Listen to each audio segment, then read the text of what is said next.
Hey, it is another Tell Me Why. These are so much fun. This one is going to be super fun. I'm very excited about this because I'm going to learn about how everybody in my life thinks, how they dream, and you're going to tell me all about it. We'll try. We'll give it a good shot. The legendary Dr. Karl Wendt, who's been a counselor. How long have you counseled? Longer than you've been alive. And I don't know how that works. Decades. Yes. Yes, it's been a while. It's good to see you again. It's great to see yes, you, Dr. Indeed. Wendt. So you've been doing this for a long time, right. Helping people, helping families, little people, big people. And what brought you into psychology and counseling? Why did you choose that as a career? You know, as a kid, I was just one of the kids that other people would come to and they'd say, this is going on. And I just ended up listening to people and caring about people. And finally I thought, hey, why don't I, go to school and learn how to do it even better? So that's fantastic. Yeah. So this sort of, you just fell into it because everybody came to you and they discovered that you were a listener. Yeah. And I have a feeling that listeners are a little bit more rare than we think they are. Am I right? I don't know. There are moments, we all need to talk some, but we all need to listen some and take turns. Point. Exactly. All right, so are you ready to answer some really good questions? Yeah. We have our amazing producer. It's Priscilla Mace. Have you met Priscilla? I have. She's going to actually help us out. She has a friend that she brought today. Oh. And I believe that you know this friend. Okay. And so this friend is going to make a cameo appearance here Fantastic. pretty soon. And Priscilla, of course, will be telling us what to do because just like everybody, Priscilla is sort of my mom in Tell Me Why, this show. Your mom too. She's our mommy. She's pretty good. And she is very good. Yeah. And sometimes when I get sad, she can help me feel better. There you go. That's what Priscilla does. So make a noise, Priscilla. Okay. I get that a lot. So she's exactly like your mommy. No. All right. That's so good. All right. So Priscilla, let's hear that very first question. Hi, I'm Hayden Gant. I'm 10 years old. Can you tell me why we can feel anxious? Oh, Hayden, that's a question I think everybody wants to know about because my guess is everybody occasionally gets a little bit anxious. Am I right about that? Absolutely, yes. All right, so yes. Dr. Karl, take it away. Why do we get anxious? Well, everybody sometimes feels like their stomach gets a little tight or their heart starts beating faster before something big like a test or a game or even something new, and that feeling is called anxiety. We've got an anxiety. Throw it that. There you go. There's anxiety. You want to hold that? I would love to. Are you feeling more nervous? No, I feel less. Okay. That's great. No, well, what does that say about me, well, Dr. Karl? It's a good thing because anxiety is actually not a bad thing. It is your body trying to help you. Inside your brain, there's this alarm system. It's trying to keep you safe. And when something might be hard or scary, it says, hey, let's get ready. And that's what anxiety is for. It is getting your body ready. And the problem is sometimes that alarm goes off even when we're actually doing fine and when we're doing okay. Like before you raise your hand in class or you're about to meet somebody new. So when you feel anxious and it's there in your stomach, you can tell yourself, my body is trying to get me to slow down, take a slow breath, remind myself that I'm safe, and take one little step forward into what I'm doing. Anxiety is not your enemy, it's a helper that sometimes just yells a little too loud. That is a great way to describe it. And does anxiety, is this strictly human behavior, or have there been studies that animals and our dogs and our cat friends, do they also feel anxiety? Absolutely, they sure do. Really? And if you've got a dog or a cat, you put them in the car, and you can tell sometimes they're just so nervous about being in the car and they're trembling a little bit, and they need that little bit of comfort and a little bit of encouragement too. Okay, so when things go a little bit too far or I mean, the anxiety is a tool, Yep. and it's our friend. Yep.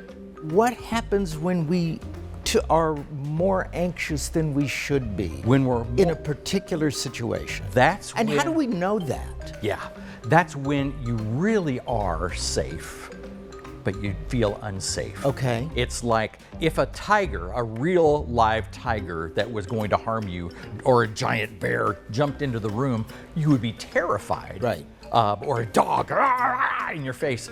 But sometimes your stomach feels like that even when there is no bear or lion. And I or think that happens to everybody It a little does. bit. It does happen to everybody. So you just notice it, and if you notice that, you know what, I'm feeling that, but let me look around. Everything's really okay. So why am I feeling that? That's when the deep breath, that's when I say, thank you, anxiety. You're just trying to keep me on my toes, but I need you to be a little more quiet right now. Okay, so Dr. Karl brings another question to mind. How do we train ourselves to notice that within ourselves? Yes. Because I know in times in my life when I have been anxious, it occurs and I don't see it coming. It's already there. So how do I train myself to, when I start to feel anxious, to say, wait a minute, I can do something about this with what Dr. Karl told me to do? How do I train myself to do that, to realize that? Is a great question. And one thing you can do is when you notice it in a friend, you can see a friend, and if they just get so uptight and so worried, and you can look and you can see it's okay, and you want to kind of go to them and say it's okay, well, you can do that to yourself. Oh. And you can, you just train yourself to try and notice every now and then. Just kind of check, reality check, look around, and just like if a friend of mine was going through what I'm going through, what would I say to them? So I'm going to say a little bit of that to myself. That is wonderful. I'm going to start using some of these tips. So you get them, I get them, the world's a better place. All right, Dr. Karl, you ready for our second question? I'm ready. Roll it. My name is Lucas, and I'm 5 years old. And why does kids snuggle with their mom? Oh man, Lucas has got some snuggling going on at house. yeah. I think that's a good thing. Who doesn't like a good snuggle? You betcha. But there must be a reason, like Lucas is asking, why do we want to snuggle with mom, dad, grandma, grandpa? Why is that? Lucas, that is a great question. And snuggling is one of the ways our body says, I feel safe, I feel loved. And when kids snuggle with their mom or their dad, it actually does something inside their brain. It helps your whole body calm down. It's kind of like taking the volume knob on stress or worry and just turning it down. And it also releases like a feel-good signal that says, everything's okay right now. And everybody needs that. It's not just kids. Grown-ups need it too. Parents hug, they hug their kids, they hug each other. Snuggling is kind of like plugging your heart into a charger, and it helps you feel close and safe and strong again. So if you like to snuggle, that is a great thing. It means that your heart knows how to connect with people that love you. So snuggling isn't necessarily just a little person thing, right? no. You can take that with you your entire life? You betcha. Should you? Yes. Okay. Yes. It's amazing the importance of healthy, appropriate touch. Uh-huh. And we didn't get enough of that during COVID. Oh, And maybe yeah. we don't have enough of that during life. But in general, most people don't have enough healthy, appropriate touch. And so whether that's a good old handshake or a good old side hug or a good or snuggling with your parents or your siblings or what best buddies and wrestling a little, all of that actually feeds our brain with some of the stuff we need to know that we're okay. And if we don't get enough of that, and there's some people that just don't like the touch as much, but you get hungry. Your body gets hungry for healthy, appropriate touch. So if you need a hug or you need a snuggle and you encounter somebody who you know is safe, who is part of your family, part of your life, and you say, oh, can I snuggle? And they go, yeah, maybe not. So how do you, if you're a 5-year-old kid, how do you say, well, that's okay? How does a little person, I know I'm throwing a lot of questions at you here, but how does a little person process that. And you do ask for it. You ask for it in healthy places. And Literally, right? Exactly. Can we snuggle? Yes, you'll lean into the places that say yes more often. You know? Okay. And so it may be mom, it may be dad, it may be grandma, it may be big sister, but there's something really neat about that. And there's other ways too. I've done thumb wars. Have you ever heard of a thumb war? Yeah, you go like 1, 2, 3, 4. I declare a thumb war starting now. And all of a sudden, somebody who isn't real comfortable with physical touch, they'll do a thumb war, and then all of a sudden you're getting closer. So you're breaking it into. Okay, so I've got a very important question here. I'm a little anxious. We got cameras, microphones, lights. I need a snuggle. Would you snuggle me? You betcha. Appropriately? You betcha. Aww. You betcha. There's something good about that. Feels good. You bet it does. And here's my next question. So when you ask mom for a snuggle, or when you just snuggle with mom, is mom getting something out of this too? Sure is. Really? Sure is. Yeah. Yeah. And the people who you are snuggling with, do they get a very similar feeling back into them? They need that as much as we do. It's like you're plugging it in and you're just filling yourself with energy. Oh, Good that's juice. nice. Yeah. All right, snuggle. It's good for you. Sure is. All right, we got more questions. My name is Chloe Kitch. I am 6 years old. Why do when kids go to bed, why do moms have to go on the phone? Chloe, man, we got some incredible questions That coming is in. great. I love it. And Chloe wants to, as maybe all of us do, why do moms get on their phones after their kids go to bed? I'm glad you're answering this question, and I get to sit here and listen. Gary, Chloe, that is such an honest question. Yeah. And it's a little bit funny too. And being a parent is a big job. So all day long, moms and dads are helping answer questions and solving problems, and they're taking care of people. And when the kids finally go to bed, it's often the very first little quiet moment they've had all day. Yeah. So getting on their phone might be their way of taking a little break, just kind of like A little me kid. time for Yeah, a kid will watch a show or play a game to relax. And they might be talking to one of their friends. They might be catching up on stuff they didn't get to do earlier, or just letting their brain rest just a little bit. And all of that can happen because even though you may not realize this, mom and dad, their primary motivation is to take care of you. Sure. Always. Yes. Yep. But they've also got a bunch of other stuff they've got to do, and sometimes that can be anxiety Yeah, producing. it sure We've already can. talked about It that. sure can. Moms and dads might need to snuggle a little That's bit. right. And they may need to snuggle with their phone. They may need to calm down a little bit. Now, everybody, adults and kids alike, have to be careful not to spend too much time on their screens, but just a little bit can be a great way to unwind and relax. And it's not that moms like their phones more than their kids. Oh. It's just that finally they've got this little moment to breathe from the day. Feels good. Yeah. And you know, you just said something, and I know you have a lot of clients. Have you ever talked to a little person who thinks, I think mom likes her phone better than she likes me? Yeah. Does that actually come up in some of your sessions? It does. Wow, that's sad. I know. And how do you tell that person, that child, that that's not the case at all? How do you get them to believe that? Right, and part of that is it's timing. You know, it just may be the wrong timing, and mom's having a rough day, and there's a little tear in her eye, and so she's looking through some old memories on the phone that are just hard, and then the kid feels kind of disconnected, but it's okay to ask questions. But it's and if you can tell it's not a good time, it's okay to wait till later.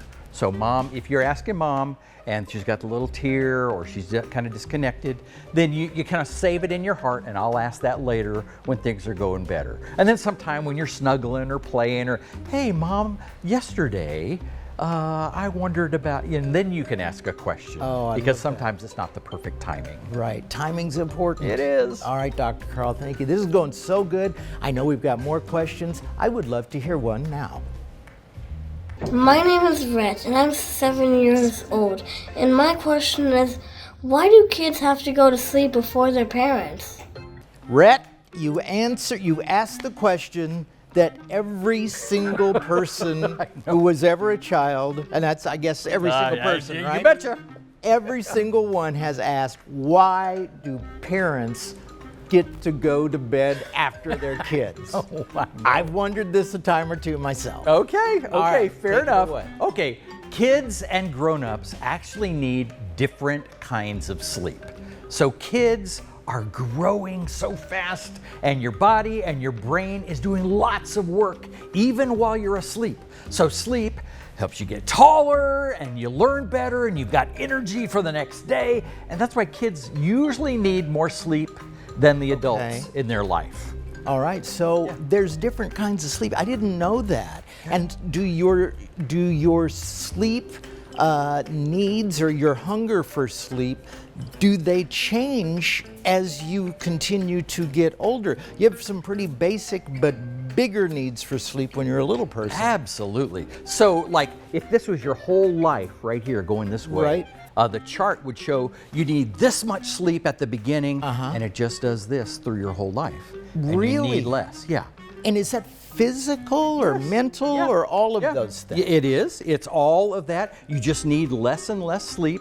And so your parents need less sleep than you two. They just don't need as much. But it's also true that after kids go to bed, the parents still have a bunch of things that they have to do. Sure. And they might have to get things ready for the next day. They have to clean up. They have to have a little quiet time. They've just got a lot of adult things that maybe they don't even want to do, but you know, they've got to do those. So all the kids need to realize that going to bed a little bit earlier than their parents is not a punishment. Right. It's actually a superpower. And it helps you grow and think and feel your best. And you could actually say kids go to bed earlier because they're doing important growing work overnight. Sure, just as important as their parents are doing when they're staying up a little bit later. Yeah. So now let's take this one step further. I'm really old. I'm 117 years old. And we saw the graph. Little kids right here, and then less and less and less. Now, a person of my age, 117, do they still need less sleep? Yes, that's what the chart says. Now, everybody's different, so you can't say that's true for every single individual. But when you crunch the numbers and look at all the people, and you look at a couple thousand people, that's the way the chart goes. And so just as you get older, you need just a little bit less and less sleep. You know, what's funny about all of this is I have a 3-year-old grandson, right? Who probably sleeps a lot. He does sleep a lot, but he doesn't want to sleep. I know. Little bitty you probably, if you're little, you might not want to sleep. I live for it. I don't know about you, Dr. Karl, but I really look forward to it. I know. Why does that happen? Why do little kids who need more sleep, they want to fight it off, but old people such as myself, we hunger for more sleep. It just doesn't seem like it's fair. The grown-ups in your life wish they could take a nap, and you're like, ugh. But it actually it recharges you. It's another of those things that plugs you in and gives you energy. Right. And everybody needs it. Okay. Great answers, and we've got more questions with more great answers. Let's hear another one. My name's Bridget and I'm 12 years old, and my question is, why do people dream the things they do? Oh, I want to hear the answer to this one too, because it's not just kids dreaming. You dream your entire life. Yes. Bridget wants to know why people dream the things they dream. Everybody wants to know that. Yes. So Bridget, we're all listening to the answer to this one. That's a fantastic question, Bridget. So, dreams are one of the most important things our brains do. When you go to sleep, your brain doesn't actually turn all the way off. It turns off a little bit, but it stays busy, quietly sorting through everything that happened during the day, everything you saw, you felt, everything you worried about, even things you just imagined that didn't even really happen. It's kind of like your brain is telling stories with all those little pieces mixed together. So that all this is happening while we're sleeping. Yeah. Yeah, and that's amazing. So a dream can be funny, it can be weird, it can even be scary. Yeah. The dreams don't follow normal rules. It just uses all those pieces of what you saw, felt, imagined, and it takes those in weird little ways and makes new puzzles out of them in fantastic ways. Actually, everybody dreams 3 or 4 times every night. Okay. Yeah. Big dreams or little bitty tiny Actually, dreams? it's kind of funny. So if you're going to show how deep you go in sleep, when you first fall asleep, you go deep. Okay. But then you stay down there for maybe an hour, and then it starts eking its way up, and right here's a dream. Boom. And they can tell that because your eyes start to move. They call it eye movement. Okay. You know, and you start to dream, and then you go back down, not quite as deep as the first time, and then you come back up. And most people do that 3, 4, 5 times a night. And you that's just don't remember it. Is that a fairly typical pattern It is. for It is. every human being? Yes, and we need that time. They've done experiments where they'd let you sleep, but they'd wake you up when you started to dream, and you'd fall back asleep and go deep and come back up, and they'd wake you up when you started, and it didn't feel like you slept at all. 'Cause Really? You need the dream time. Okay. You really need that. And why do you need that? I mean, is it a way for us to figure out life?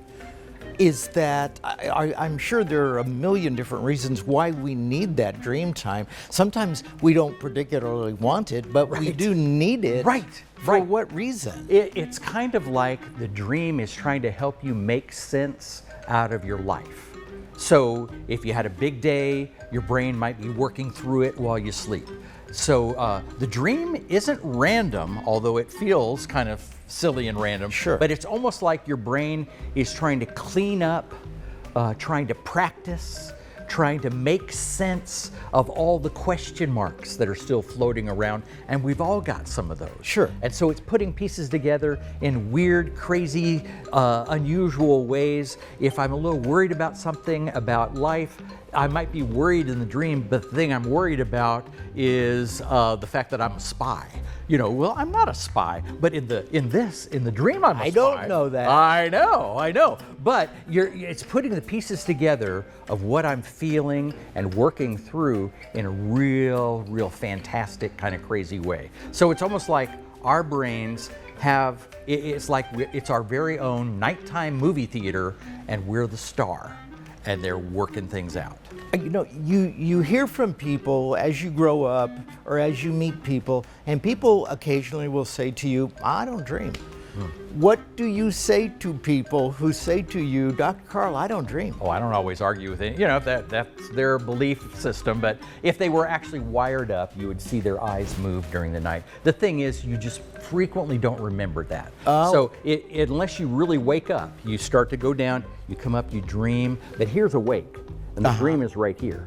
So it's close. It's close, and sometimes you do wake up, and you go, oh, I've got the best idea ever, and you go back to sleep, you never remember. Why You know, it's is like, that? I know. That happens all the time. I know, I'm a That makes me songwriter. I crazy. write the best songs at 2 a.m, and then it's gone. Where did it go? I know. How do I get it back? I know. Are you one of those people who say, if you're old enough to write, and I think you are, if you're old enough to write, do you keep a journal? Do you keep pad and paper? And you have that dream that maybe is the greatest idea ever made? Do you write it down? Do that? I teach psychology class at Ozark, and I'm actually, I've got an assignment. The students are supposed to have a dream diary right by their head with something to write with, or they can do their phone or talk text, whatever they Right. prefer to do. But they keep a dream diary uncensored all semester long. Okay. Anything they dream, they put it in there. And then at the end of the semester, they write me a page after they read through all their dreams, and they just try to make sense out of it, and they try to look for patterns, and they write me a page about it. They don't send me the diary because it's a little too much, you know. Sure, But they don't have to. They don't have to actually tell you the no. things They don't have to do Okay. that. But they just tell me about what they got out of it. They get so much. And a lot of people, 2 semesters later, come back and go, hey, Dr. Wendt, I'm still doing that thing because it's so cool. And my daughter, I told her about this, and she's in her 30s, and she's been doing it for 10 years, and she just loves. And she still right? does? Yeah, she still writes down her dreams. But it's just kind of interesting when you look at the patterns. You usually will notice something you're going through, something that has you a little bit Anxious. You know, yeah, anxious or nervous or afraid or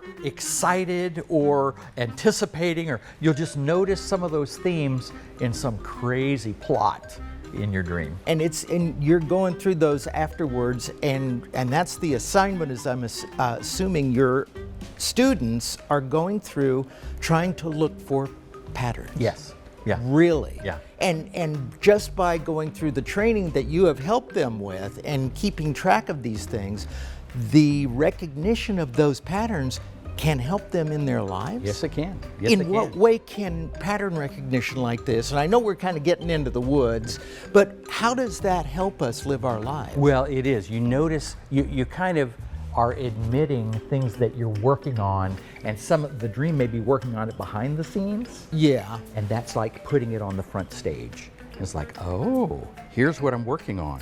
And that really, really helps, because now I can actually put some attention. And then I throw it in the back and it goes back into the background again. Right. But putting it right here, and then I get to choose. Do I talk about a little bit of this with a friend? Do I talk about some of this with my mom? And I can talk about it and process it. If it's out here, then I can throw it in the back if I need to again. That's okay. Oh, this has been fantastic, Dr. Karl. And so I want to say, everybody who's watching right now, if you've found anything in this episode of Tell Me Why that makes you have a few more questions, who do you ask? Your parents? Do you ask your loved ones? Do you ask your friends that you feel you're close enough to talk to? Is this dialogue or is this conversation, is that good for everybody? Oh, it's good for everyone. Is it? Yes, and I love the questions you're asking and us back and forth, and people can call in or write in here and get some questions answered. But the safe people in your life, whether that's mom or dad, Yeah. or big sister or big brother or best friend who just seems like they're pretty wise, to bounce those ideas around with somebody, that's kind of a great way to do that. It is. All right, Dr. Karl, this has been fantastic. Hey, I Yeah. wonder if we can get one more cameo appearance from your friend. Just toss it. There we go. Oh! All right. There you go. So this guy's pretty cool, and he's a movie star. Got some anxiety going on. Yeah, not me anymore. I'm going to put him on your shoulder because you can handle him better than I can. We've all got some. Sometimes they're this big, sometimes they're little tiny. Right. Got one. Let's just hide him. I know. You can handle that better than I can. Okay, we got it. Thank you so much, Dr. Karl. This has been another episode of Tell Me Why. We've got a whole bunch of these, so keep clicking those buttons and then you will find out why, because you will have been told why. He's got anxiety on his head. You See you on later. my mind.